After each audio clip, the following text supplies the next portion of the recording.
için mikrofonu Van Milletvekilimiz Sinan Çiftçi'ye veriyoruz.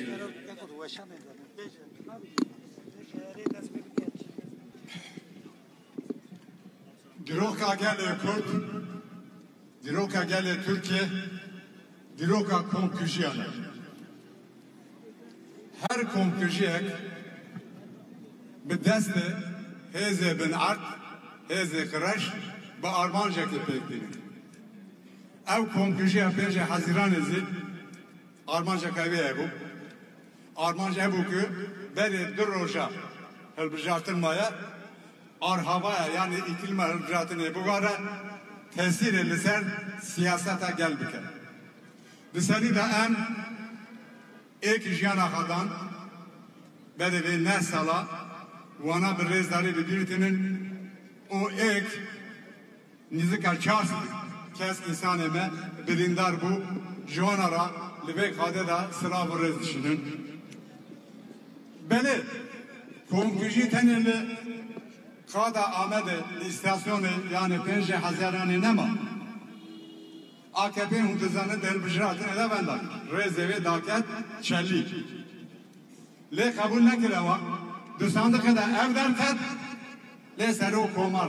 Demirdes derhal bir yarıstan. Ya ki evveda ya ki müjade yani Kasım eda bir yara müjdatın anlıyorsa. Naber eve penjmeye da şeşmeye da çıbu. Ve duruşma davut ya. Ahmet, Pürsüz, Ankara. Baş hafta komküjiye mezun pekat.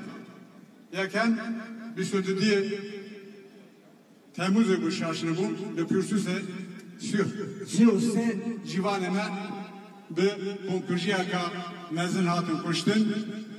Parşiye Pürsüz'e ne şu Ceylan Pınar'da polis yardı hatuna kuştun. Ceylan ne şu Le Ankara sedo dık kes insan eme o komkujiya kendisini atıp kuştu.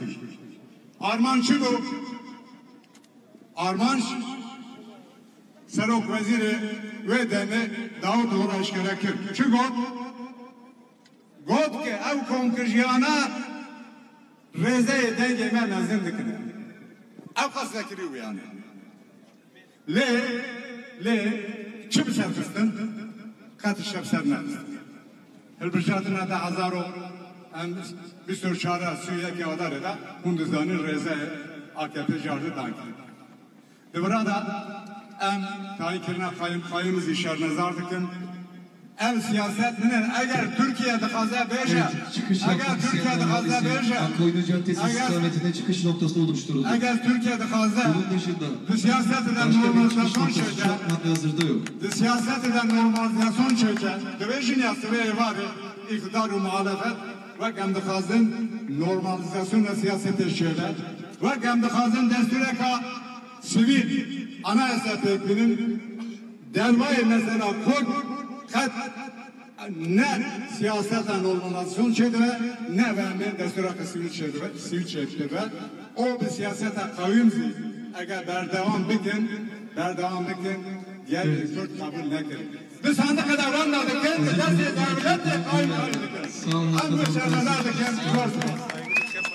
Kendi sağına doğru devam etsin.